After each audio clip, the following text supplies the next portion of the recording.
Mr. President, you're world famous as the author of quite a number of short statements in recent months. What made you choose this style in international politics, and do you find it effective? I never, there was not an ambition. I never desired to be an international figure. I just have wanted to be just a mayor here, but fate has somehow changed the course of my life. Now, foreign policy.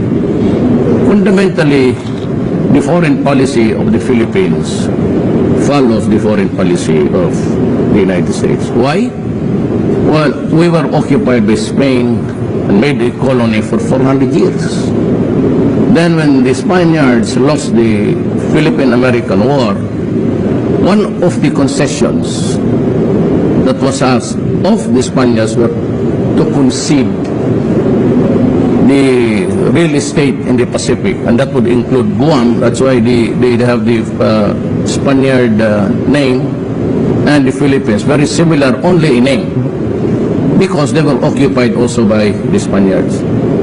But we were ceded to the Americans, and they occupied my country for 50 years.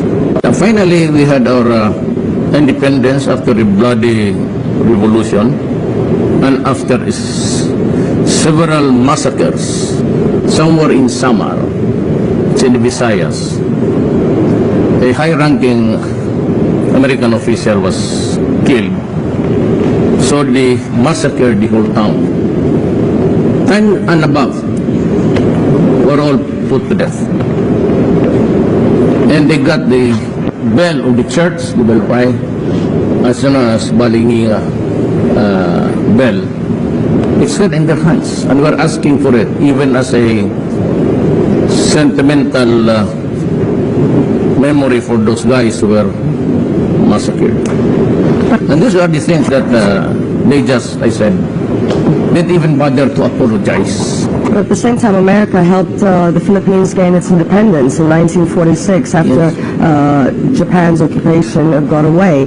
So do you think, in a way, you should be grateful to them, or do you think that the West is using their allies? Well, if you're an American in front of me, I would say now to you, you want me to thank you for occupying my country? You lived on the fat of the land for 50 years. You gave us our independence. Well, I'm sorry. If the previous presidents would just kowtow and follow what American says, not me. Not me, because I know my history and I still have this hurt. Was that hurt what made you call President Obama what you called him? You must be respectful. Do not just throw away questions and statements. Urahin kita dyan sa forum na yan. I do not like to be ordered. But you know, even in the matter of the purchase of arms, there was this, we were negotiating until a few days. And one senator stood up and said that the Philippines has a record of human rights violation. We will suspend the arms. Oh, good. I have friends already. Good friends. I've made, you know, we were far from a distance with China because of the, so many issues.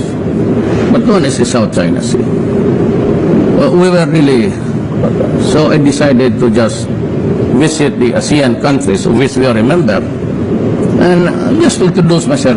The new kid in the corner, you know, I'm President Duterte. And finally, I reached the shores of China, and we had a very good talk. And, you know, President Xi Jinping is really a great guy. And little did I realize that somehow we have missed our chances in our history. We never talked about a military alliance. And I had a talk in that meeting in Laos for the ASEAN. I personally requested to talk to the Prime Minister of Russia, Medvedev. So I told him my problem. And I said, you know, I am not asking for anything. We can survive with nothing. But I just want you to know that I want to be closer to you and China because I do not like what is happening to us. You know, every time, and even before, every time the United States criticizes us or reprimands us, it always connect it with a collective sentence that if you do not do this, if you do not do that, or if you do this, and we do not like it, we will cut the assistance. Every time, several past presidents. Do you know that America is not a signatory of the International Criminal Court? And here is a guy threatening me with prosecution. Excuse me. You must be crazy, you know. Then you say extrajudicial killing. Oh, what is that word? That is a word of the criminal justice system being adopted by the Human Rights Commission. So, if you're not a member, what's your business in mentioning those words? You cannot even define the term for us because you are not a member, and here you are threatening me. And I said, go ahead. It is never a crime to protect a race. It's a self-preservation thing. And you trivialize it with the prosecution and mentioning about the cutting of the assistance that we get. So clearly you're leaning closer to an alliance Yes. more towards China and Russia rather than the U.S. As of now, I said, we didn't have the opportunity to meet again. Even in Peru, we were there. I don't know who was avoiding who, but I just had my time there waiting for the conference to begin. But I made friends, and you know, I have noticed that I might offend him, but tell him no. I've noticed that President Putin he seldom smiles. He doesn't smile too much. You know what? When we were together, and during the last day where he saw me, he went out of his way to shake hands with me. I said, "Mr. President, how are you?" I said, "Fine." I did not know that we were seated. So when I went to my place, I found out that my right side was the President of New Papua Guinea, and on my left side was the President. So I greeted him again, President Putin. How are you? And there you are. So we shook hands again. And when the conference ended, as we stood up, I said, I have to go ahead, Mr. President. Then somebody was, I think it was Prime Minister Kudu, and he tapped me on the shoulder. So I had to talk to, and he was also talking to some other leaders. But again, when I was ready to go out, I just said to him, Mr. President, I'll go ahead. And then he smiled again and shook my hands. He said, I will wait for you in Korea, in Russia. Yes, of course, but not now, because I cannot stand cold. So, yeah. In all of our talks, I never said that I want this, I want that. I just also told President Putin that, I just want to be friends, to show to the world that I am not limited to a few countries, that I have to interact with the rest of the world because we are a sovereign state. And we have to do business and to have diplomatic relations with everybody. And if there is good to it, then I thank God. Well, since you mentioned business and cooperation, can I just find out what the status on the defense cooperation agreement is between the Philippines and Russia right now? I am not ready for military alliances because we have a treaty that was signed in the 50s. But I am ready to cooperate with my new friends, China and Russia, to make this world more peaceful. U.S. decided to cancel the procurement of weapons. And I said, come on. I have a friend who has plenty. As a matter of fact, he's selling it, buy one, take one. So I don't think you... But polls in your country show that most of your citizens support an alliance with the U.S. Yeah. So how are you planning to... Well, because having been a colony for 50 years, it should not surprise you.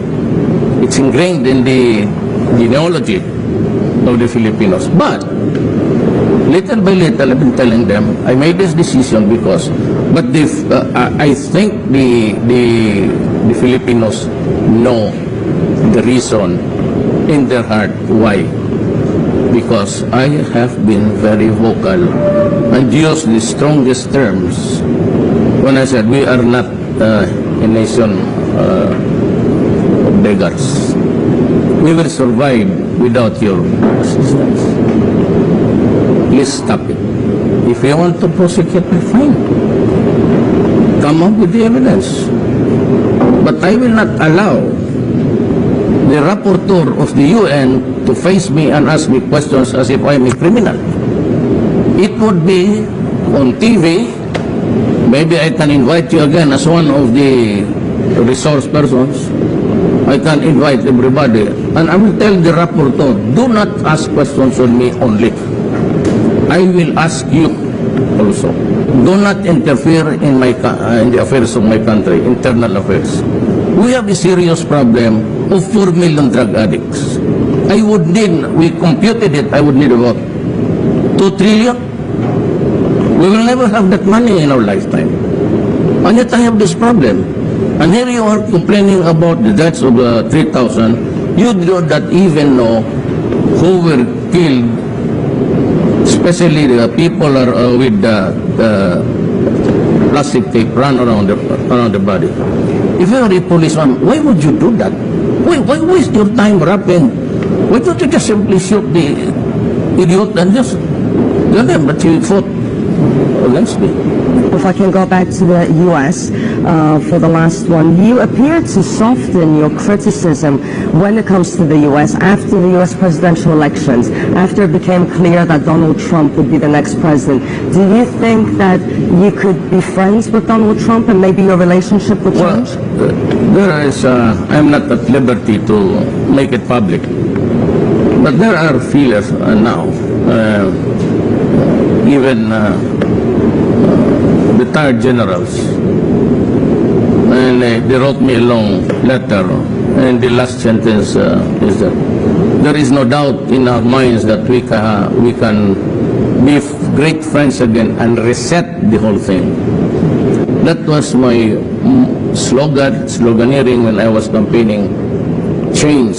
I promise no corruption, and it will happen. There will be no corruption in my government. Then I said, I will put an end to drugs because it has compromised the next generation of people, the young ones who are put into drugs. The third is that I will have to stop criminality so that people can come here and visit. In Davao City, you can go anywhere at this hour, but nobody would bother you. And my standard of, I told the police when I became mayor many years ago, I want you to ask your wife and daughter to walk the streets of Davao until morning time. If nothing happens to them, that is the standard that I want for Davao City. And I forced the issue. And I told the criminals again, in the city, and that was why they want me prosecuted. You criminals, drug addict, get out of my city. Do not destroy my country because I will kill you. And to the other guys, I said, do not, destroy because drugs was already flooding. But I kept my high profile against drugs. And the first to grow exponentially in the years in between was Davao City.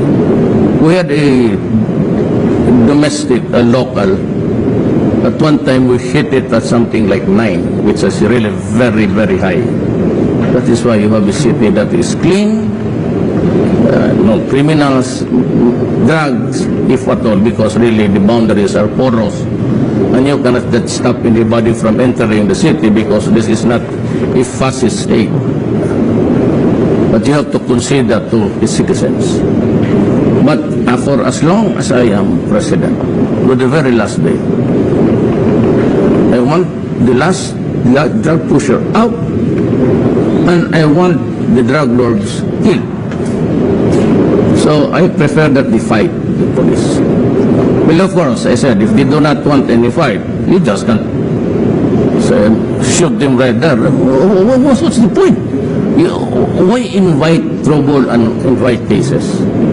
It's only when they fight it out with the police. But you can always shoot them if they fight, put up a violent one, threatening, placing your life in jeopardy.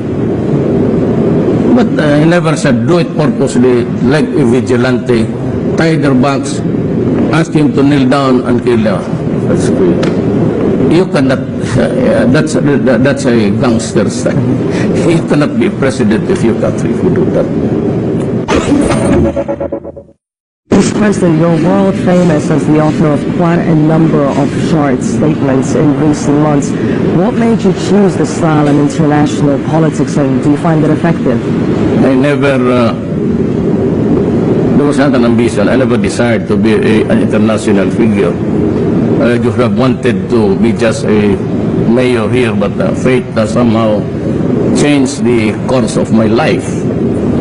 Now, foreign policy. Fundamentally, the foreign policy of the Philippines follows the foreign policy of the United States. Why? Well, we were occupied by Spain and made a colony for 400 years. Then when the Spaniards lost the Philippine-American War, one of the concessions that was asked of the Spaniards were to concede the real estate in the Pacific, and that would include Guam. That's why they have the Spaniard name, and the Philippines, very similar only in name, because they were occupied also by the Spaniards. But we were ceded to the Americans, and they occupied my country for 50 years. And finally, we had our independence after a bloody revolution, and after several massacres, somewhere in Samar, it's in the Visayas, a high-ranking American official was killed. So they massacred the whole town. 10 and above were all put to death. And they got the bell of the church, the bell pie, as known as Balingi bell. It's still in their hands, and we're asking for it, even as a sentimental memory for those guys who were massacred.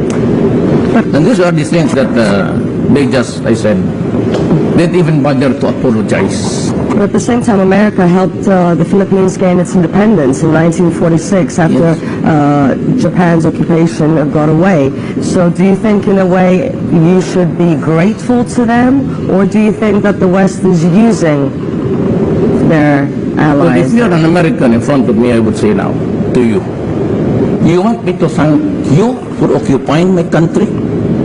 You lived on the fat of the land for 50 years. You gave us our independence. Well, I'm sorry. If the previous presidents would just kowtow and follow what American says, not me. Not me, because I know my history and I still have this hurt. Was that hurt what made you call President Obama? No. What you called him? You must be respectful. Do not just throw away questions and statements. Urahin kita dyan sa forum na yan. I do not like to be ordered. But you know, even in the matter of the purchase of arms, there was this, we were negotiating until a few days.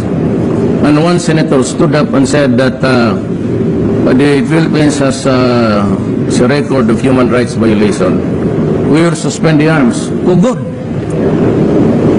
Look, I have friends already. Good friends have made, we were far from a distance with China because of the, so many issues. But one is the South China Sea. We were really, so I decided to just visit the ASEAN countries, of which we are a member, and just to introduce myself. The new kid in the corner, I'm President Duterte. And finally, I reached the shores of China, and we had a very good talk. And, President Xi Jinping, he's really a great guy. And little did I realize that somehow we have missed our chances in our history. We never talked about a military alliance. And I had a talk in that meeting in Laos for the ASEAN. I personally requested to talk to the Prime Minister of Russia, Medvedev. So I told him my problem. And I said, I am not asking for anything. We can survive with nothing. But I just want you to know that I want to be closer to you and China. Because I do not like what is happening to us.